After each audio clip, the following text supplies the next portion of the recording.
at a later time. Okay. Thanks, guys. All right.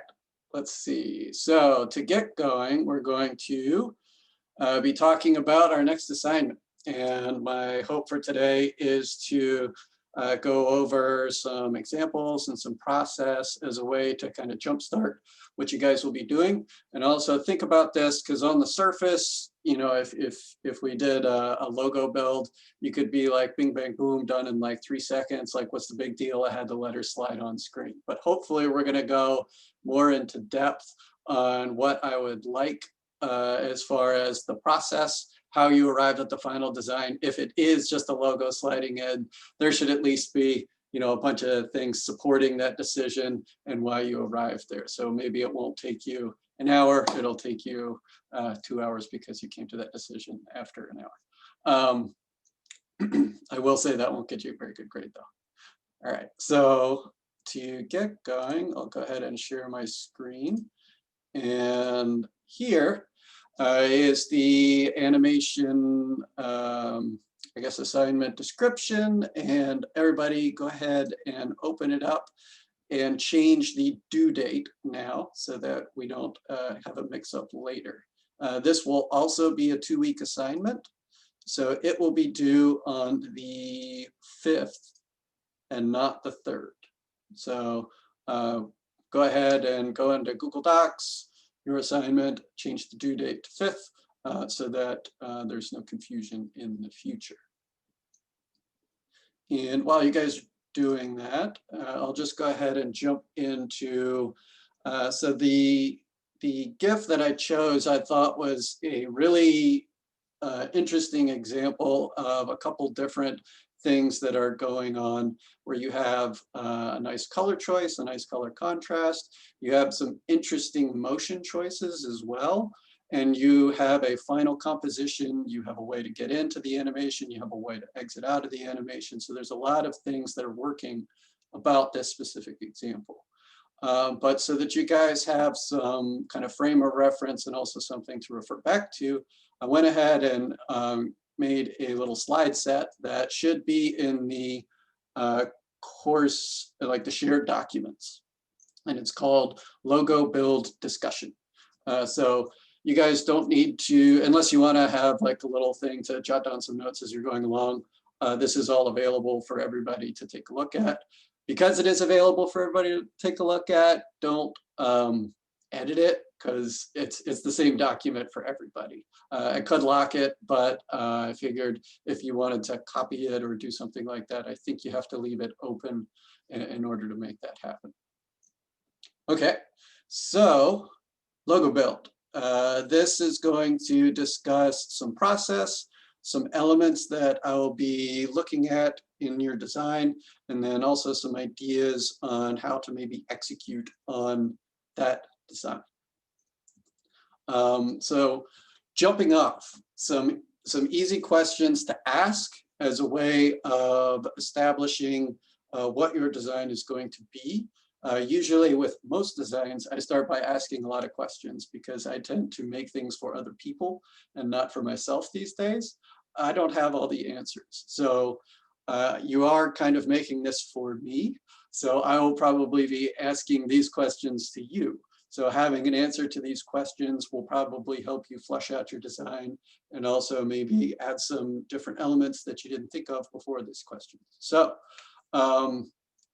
first question, what's the first element? So what's the first thing that you see come on screen? How do you transition between your different compositions? So I'm going to describe, or I'm going to use the word compositions as kind of maybe what you would think of as keyframes. So if your logo build consists of, you know, an M turning into this motion and then zapping and doing flashing like in the assignment description, a couple of those extremes or key poses would be what I would think of as a composition. And how are you blending between those points? How are you animating between those points? How are you transitioning between those points? Is a very important part of your storyboard and also the story you're telling. Okay, so then the next thing is, where will this logo go? So like, when would you see this? Would this be something for a movie studio? So this is played before an animation. Does this go on a website? Would this be on a phone? Would this be just, I don't know, a standalone thing in the upper right corner of some digital document or something like that? I think in general, a lot of these would probably, you could think of as like, if it were an advertisement for what this company does, maybe it appears at the beginning and then they would have like an explanation video or something like that. So just, I guess this is an important thing in general to think about when you are designing. Where is this product going to live in the end? Because it could make a big impact on the size of things, the color choice that you're doing, all that good stuff. Okay, the next question kind of relates to the first question, is how do you enter and exit? So what is happening before this animation starts and what will happen after this animation ends? So if you have a animation like this one, this is a dark background. So does this basically, did you start from a white background? So you have a fade into this dark background and then you need to fade back out to a white background? Like those decisions are good to have an answer to so that you would be able to use this asset in lots of different places. Then two questions, the last two questions will go a long way in your choices for how your animation will play and maybe some of the ideas for illustrative elements, font style, color choice. So what does this company or organization do? Are they an animation company? Are they a shoe company? Are they an online goods delivery service? Are they an electric company? Like all of those can probably kick off some cool ideas for you as far as what kind of icons you want to make for it. If it's supposed to be kind of a whimsical, fun thing for kids, maybe the animation is more bouncy. If it's meant to be more serious because it's an investment bank or something like that, you probably don't want happy poppy things everywhere because these people are asking for billions of dollars or something like that. So there's probably 40 more questions you could add to this slide, which is something I would encourage you to do, is to try and think of questions that you can provide answers to so that your design is as thought out as it can be. But here's just a kind of a smattering that I'll probably be asking everybody. So having answers to at least these would be important. All right, so one of the first elements that go a long way in this is the movement. So this includes things like rotation, translation, or scaling, and how those are happening says a lot about what the design feels like. Here you can see kind of two extremes where you have this feral sphere kind of feels very hand-drawn, frame by frame. There's not a lot of smooth animation between it, but it still works. Like this to me feels like, I don't know, a whole grains company. It feels earthy. It feels kind of more down to earth. The one on the right is really slick, really poppy. There's a lot of easing. There's overshoots. There are these neat wipes and masking, and it feels friendly. Kind of modern, almost, let's see, like Silicon Valley-ish, that's the word I was searching for. So kind of like techie almost. So the next area to think about when you're coming up with your design is composition. So the overall design of the logo. So this would be, once everything is done, what is the thing look like together? Does it have the icon with a title? Does it go from an icon to a title? These are the things to work out for these questions. So color, spacing, font, and icons or illustrative elements are kind of happen in almost a static. Like these, I know these are moving, but when you're working these out, I would encourage you to have them not moving. It's like, how dynamic can it be if it isn't animating? If it's just a still image, does it still hold up on its own? Motion can do a lot to make things look more interesting than they are. But at the end of the day, this is still going to be a logo. So the logo needs to stand on its own. All right, and then the next element is story. So does the logo build kind of represent what the company does? And as much as I worry about how much Google knows about me, they sure do a great job with a lot of their selling and design and all that kind of stuff. I imagine it's because they have tons of money and they can hire super talented people. But on the left, you can see an example of their kind of simple Google colors transitioning into something that they have at their organization, which is this Google Assistant or something like that, where it kind of looks like it's the little icon that appears when you're asking Google stuff, and then it transitions into Google, and then it transitions out of it.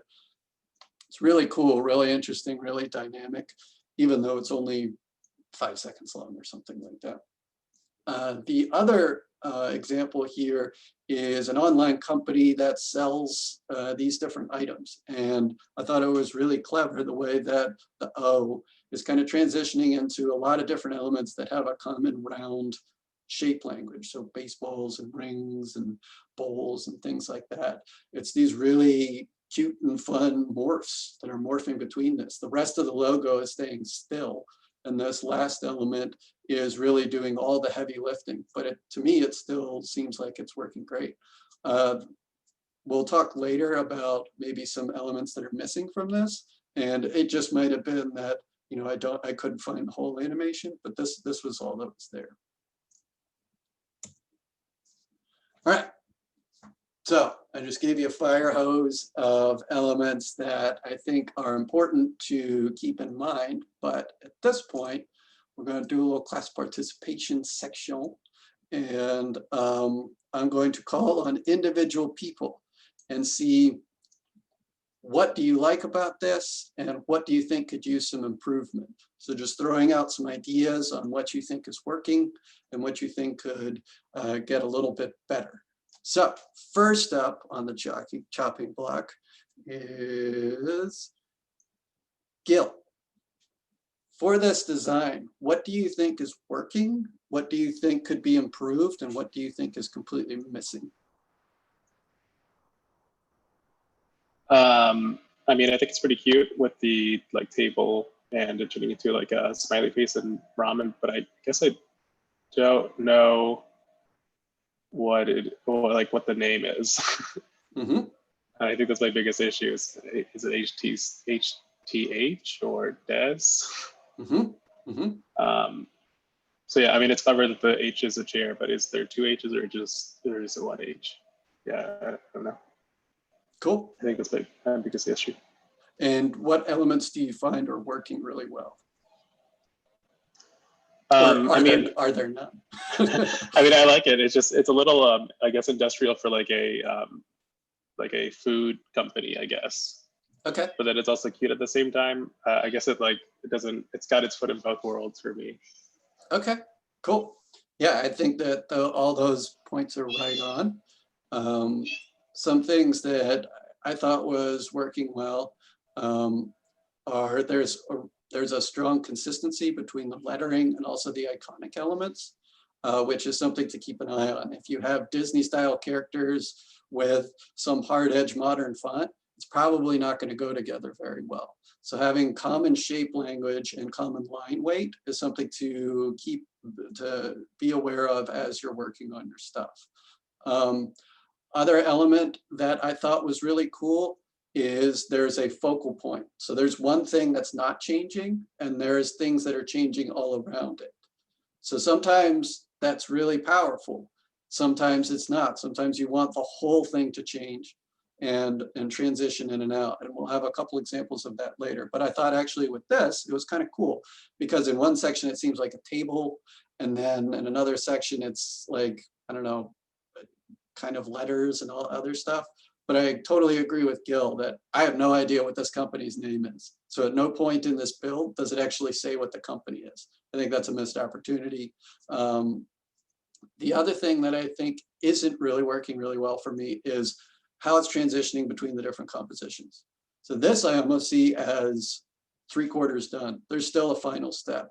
How is it going to morph between a DES in the table or the bowl of food and the chairs on the side.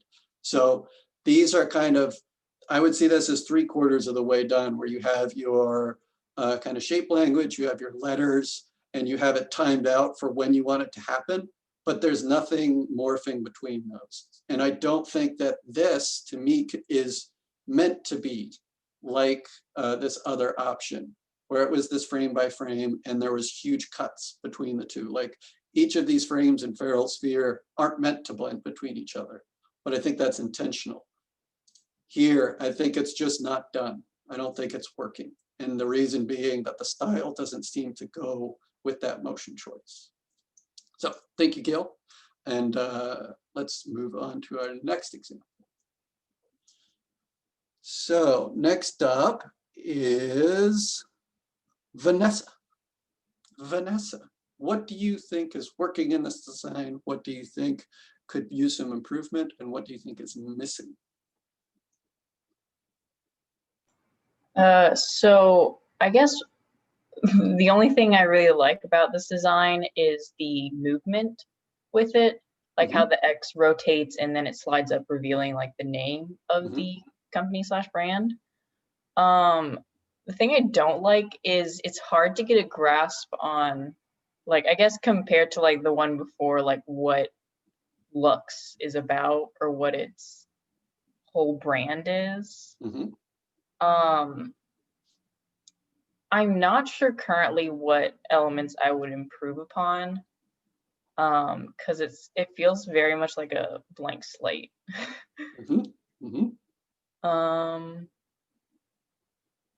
I guess I might look towards doing something with color, or because like the only thing other than the movement it has going is the slight, I guess, moment where the LU goes like a lighter gray. But yeah, I don't know. Awesome. Yeah, no, I think I totally agree with each one of those points. The big thing that I took away from this one is it's just not done. This is a first pass. The strongest thing is this diagonal element. It's this transition where this other thing comes in. That diagonals are often equated with dynamism and like visual interest. And this thing starts with diagonals because it's an X, and it transitions into this horizontal, but then it moves in a diagonal. So those are really 3 very cool elements. However, there's no color. Everything is squared off. It doesn't seem done yet. So I think that Vanessa had some good ideas, maybe adding some color. Is there anything that you could add in about what the company is? Like right now, that movement communicates nothing about what Lux is. Is it I don't know, an airline company? Is it whatever? So some additional elements to add in that maybe communicate something about the company would be another thing that you could modify about this. Also, exiting and entering this wasn't really a consideration. So this X being on screen, you could probably go a long way with just having that thing and it like right on. Like if it started from white and then that X popped in as far as like things coming out and then it transitioned and then it went, already to me it's way better because you have some way of getting into the animation. And then if you added some way to get out of the animation, that would also improve it. Even though you haven't added any color or anything about the meaning or the story, just having those enter and exit points would be huge for making this seem like more of a polished piece. So thank you, Vanessa. And we will move on to our next example. Okay, let's see. We will call upon Zeno. Let's see, what do you think is working? What do you think could use some improvement? And what do you think is missing from this? I like the 3D element of it. It's mesmerizing to watch, but what it could probably use is maybe context, because all we see is an H here. We don't really know what it stands for, what the company's about. Maybe about paper, folding paper, I don't know. Cool. Anything else? I guess, like we've mentioned before, a way to enter and exit this animation, because we Mhm. start with this strip band and we end with just H. Mhm. Cool. Yeah, I totally agree on all points. Strongest element to me was exactly what Zeno mentioned. This morph is totally hypnotizing, really cool, really draws you in. Also, the black and white that's about as contrasty as you can get, but it makes it very readable, makes it, I don't know, kind of it's easy to see what is going on. So that high contrast is something to keep in mind for your design. Is there enough difference in your elements that you can tell things apart easily? But there's no enter or exit out of this. Also, there's no, like, is the company's name H, or is it Henderson, or is it something else? Like, there, at no point do you get the name of what this place is. I don't know that that would be very effective as a branding or a marketing thing. Maybe they only want to be known as this H, in which case you would, move forward with that. But I think for this assignment, it would be great if at some point there was the icon combined with the name of the company in some overall composition. That's going to be very important for saying what the thing is. Also, even though it has this awesome morph where it takes lines and turns it into an H, it happens completely linearly.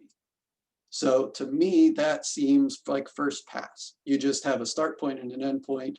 And if that was a actual decision, I would love to hear the reason for it. So right now, it just linearly translates between the two. If you had an ease in and an ease out right away, I think it would make that morph even more interesting.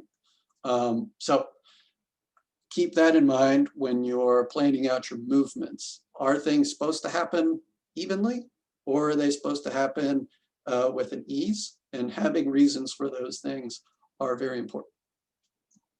Cool, thank you, Zeno. All right, if you missed your opportunity to comment, I apologize, but I only have 3 examples. So thank you to my 3 volunteers.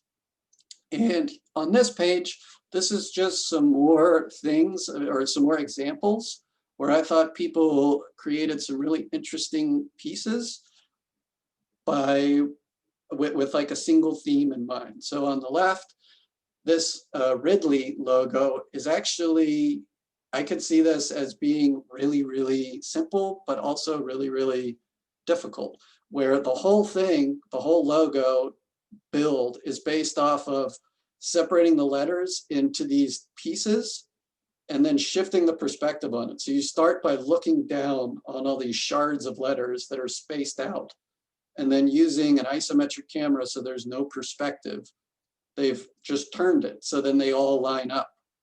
And that's the entire thing.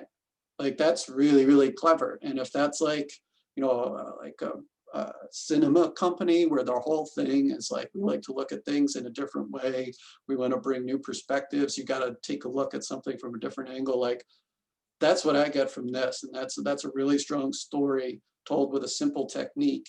And then like it all just kind of comes together in the end. So thought that was really neat. The one right next to it is Alphabetical. I'm guessing this is a company which is marketing towards children.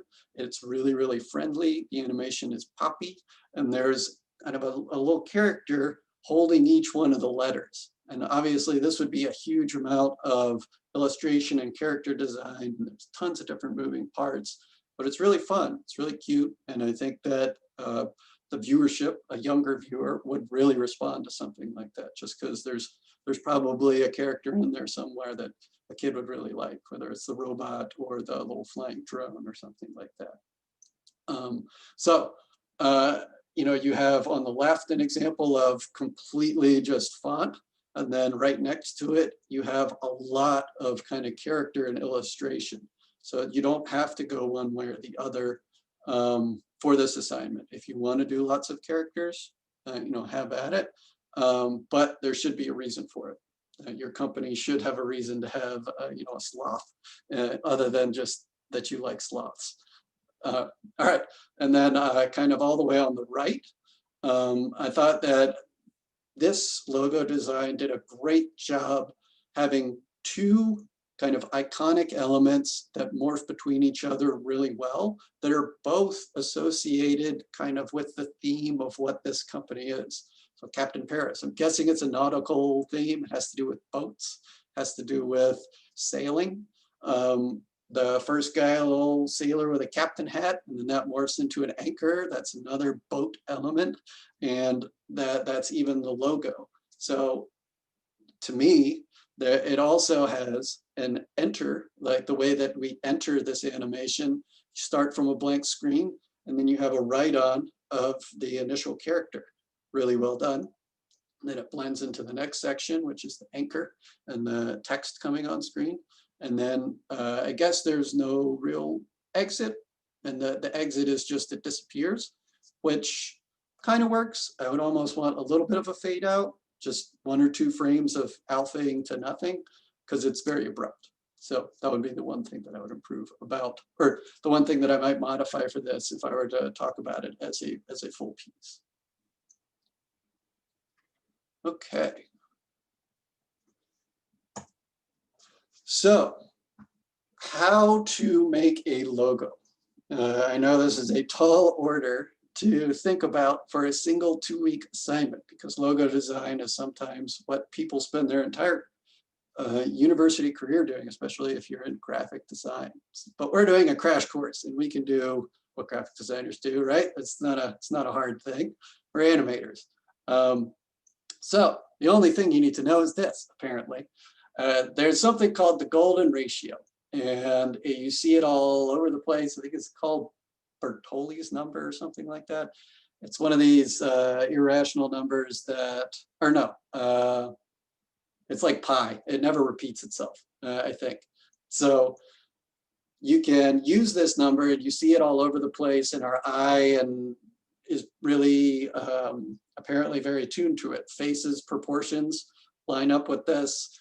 Seashells line up with this. It's all over the place. But how you can use it for logo design is kind of outlined in this really cool YouTube video, where this person talks about designing using a grid and also the golden ratio. So it goes over setting up the golden ratio with some circles, and then setting up your Illustrator file with a grid, and then using that grid to generate the elements in a logo. So here you can see this person actually animates the process of how they came up with this Fujio Studio icon on the right, where those are the grid elements that they use to lay out their, you know, F, or their iconic F. Thought it was really cool. But yes, highly recommend watching this. It's about 16 minutes long. It's well worth the investment. It'll give you some techniques for generation in Illustrator. All right, so at this point, what do I want to do for Thursday? Well, I want to, I guess, have a little bit of progress on what your logo will be, maybe some inspiration and mood board and idea, like answers to some of the questions that I proposed earlier in the slide deck would be optimal. And if you wanted to start experimenting, if you are coming up with an original logo, if you wanted to start experimenting with some of the techniques outlined in this grid building, that would be great. If you're going to freehand some kind of illustrative thing, having some thumbnail sketches would also be good. But this slide is meant to help you with planning out, getting your project turned in on the Thursday when it's due.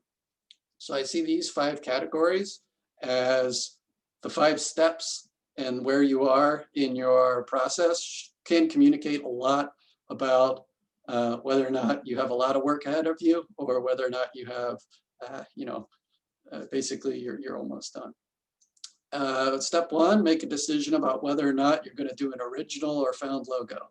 Answering that shouldn't take too long, maybe 30 minutes or an hour of research or thought about, like, is there something I want to make for myself? Is there something that a friend has been asking me to do? And this is an opportunity to double count where I get to make my friend happy. And also, you know, I have a free resource for asking all the questions that Professor Kirby has asked about, you know, what does the company do? What is the goals? Like having other people answer that versus yourself.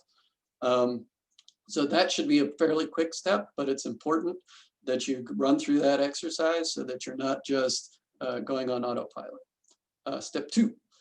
So research on existing logo builds and identifying elements for inspiration.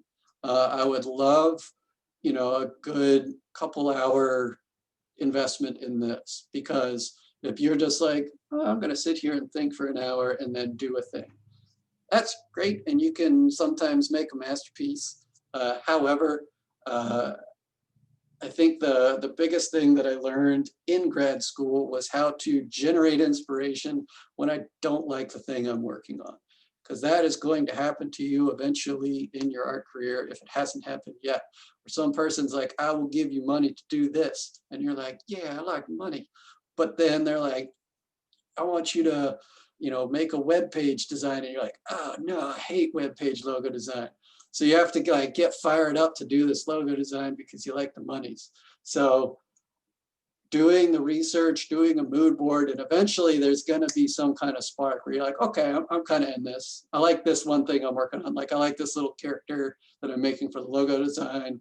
This font, like working in this grid, is kind of a fun technique. I want to get better at that. So running through the mood board process, running through the just kind of idea bubble process where you're like, what is this company? It's an airline, and then connect 5 boxes to it. An airline has airplanes, pilots, long wait times in the lobby, you know, all that kind of stuff. And then put bubbles connected to that. And all those words can maybe sometimes spur some kind of cool idea that you could feed into your animation in the end. So see, this first question, maybe an hour. Second question, couple of hours. Third question will kind of depend on how things are going at that point. If you're really still struggling to get fired up about the assignment, storyboard might be a bit of a push. Going to have to power through that. If you are fired up about stuff and things are firing, storyboard process might go a little quicker. So that one I was kind of up in there. I don't know, maybe it'll take a full day. Maybe it would take 30 minutes because you're like, I know exactly what I want. But that's an important process to go through so you can communicate your idea with just simple thumbnails to get a reaction, to get feedback from the class, also get feedback from me, so that you're not just presenting your idea on the final day and we're like, well, I don't know that putting snakes in a thing about, I don't know, diamonds is a great use of animation technique. Like, it makes no sense. So having your storyboard may come quick, may come slow, but it's important to go through. The fourth step, the largest part of that is probably just going to be coming up with your compositions. I see that step. That's where you're actually making choices about font, making choices about where things are spatially, making the icons that are going in your design, if there are icons, making the illustration elements, if there are illustrations going with that. And then spacing those out should be actually pretty quick, because you should just be able to drop those still frames in After Effects and have them exist on the timeline for a set amount of time before the next thing pops in. So you can see if your timing is working. And then the final step would be animating those elements. So how are you transitioning between those two?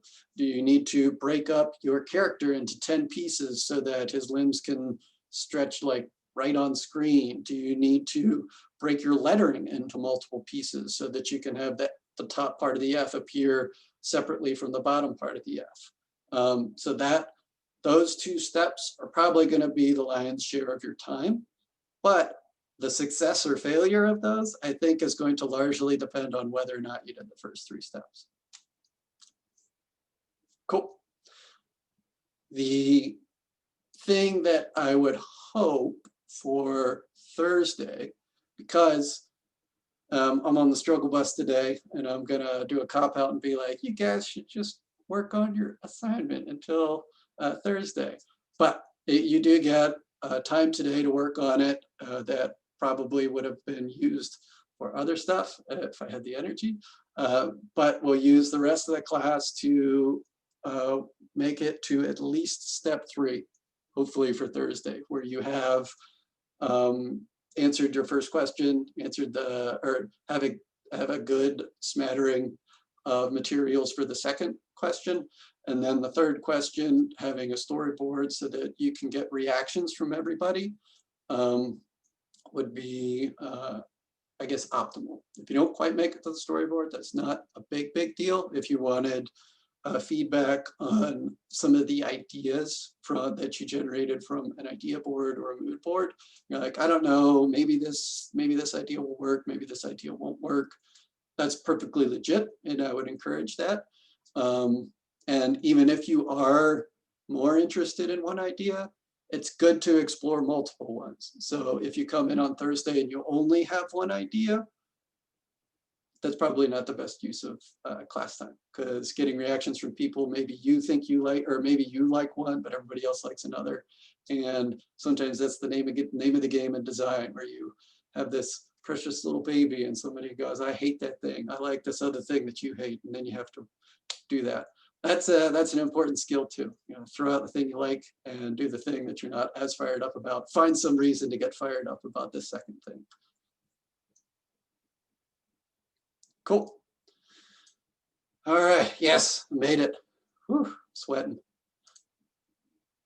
All right, at this point, I will go ahead and stop my screen share and open up the floor to any questions or concerns or comments that people would like to ask before we sign out for the day. Do you think you could share that PowerPoint with us? Sure thing. It should already be in class resources, and it's called, whatever it's called. What is it called? It is called Logo Build Discussion. So it should already be in there. And you can open it up. If you wanted to check before class ends, just to make sure that you can get it, please do that. I have a quick question. Mm-hmm. If I've done several logo commissions, and could I use one of those? As a fully complete assignment? No. No, they're not animated. It's just a logo design. So okay. Breakdown. For sure. Yeah, I think that would be totally fine. And making sure that you are able to answer the other questions, like, because you know a lot about the company, as long as you would have answers to all that, and that's totally legit. Okay, cool. Thanks. Mm-hmm. I guess as an alternative to that, or if you wanted to do something similar, if there were a logo that you do like that has no build from a company that you know of and you know a lot about them, I think that for this, I don't know that you could use it in a portfolio because it's 100% taking somebody else's design.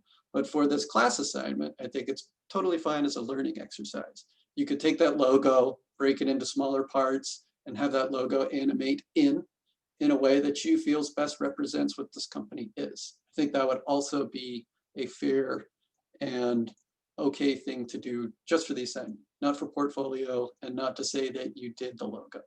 Just keep that in mind.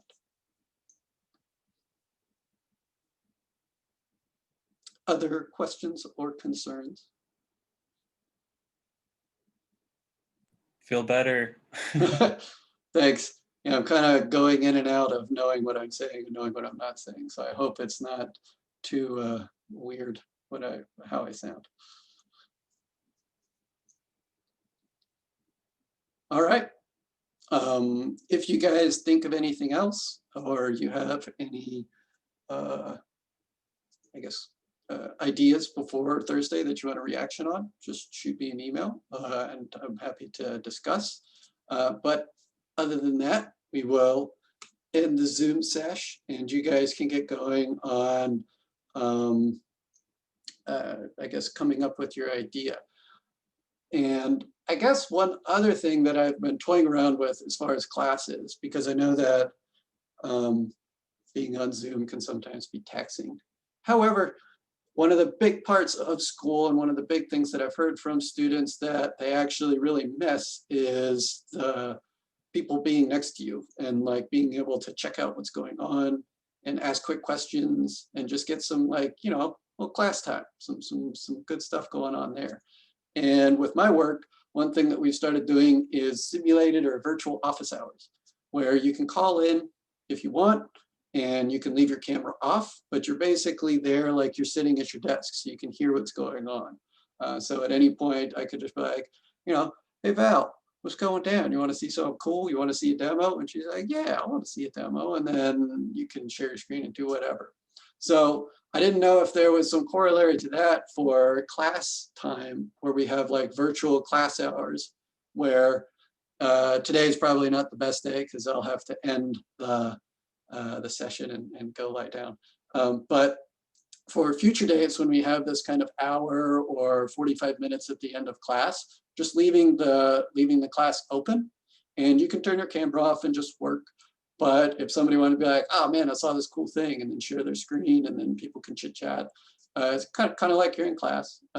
Just wanted to get your guys' reactions on that, whether you would like to attend or you would just sign out at the end of class. You're like, whatever, so I'm out of here, I want to go work. Got one thumbs up. Thumbs up if you like it. Clap. Thumbs up. Yep. Got 4, 5, 6, 7. Okay, cool. Well, there'd probably be enough attendance that it would be worthwhile exercise. Just trying to think of different ideas, because that really does seem like you can kind of get a lot of the information delivered in this method of, you know, class, where there's tons of really good tutorials. I can tell you stuff. I can screen share. There is some accountability. I think that that's a big part of school, having to show up on time, having to turn things in on time, and having somebody tell you do it helps you get things out the door. If you're working independently, sometimes that can go by the wayside because you're like, but, you know, this game just came out and I've been waiting for it for 6 months and I got to play it, or there's this show that I just found and I want to binge it. So having that accountability is really good about school, but then the meet and greet and the relationships and the kind of sharing is kind of the third intangible that you don't get in this. So just trying to think of how we could make that happen. So we will attempt this virtual class time. If it's annoying and you want to bounce out, by all means. If you like it and you want to stick around, then great. All right, so I will now log out and see you guys on Thursday with hopefully the first 3 steps complete, so we can get some good discussion going, get some good feedback for everybody. Feel better, Kirby. Thanks, Kirby. Thank you. Feel Appreciate better. it. Goodbye. Feel better. Thanks, feel better. Later.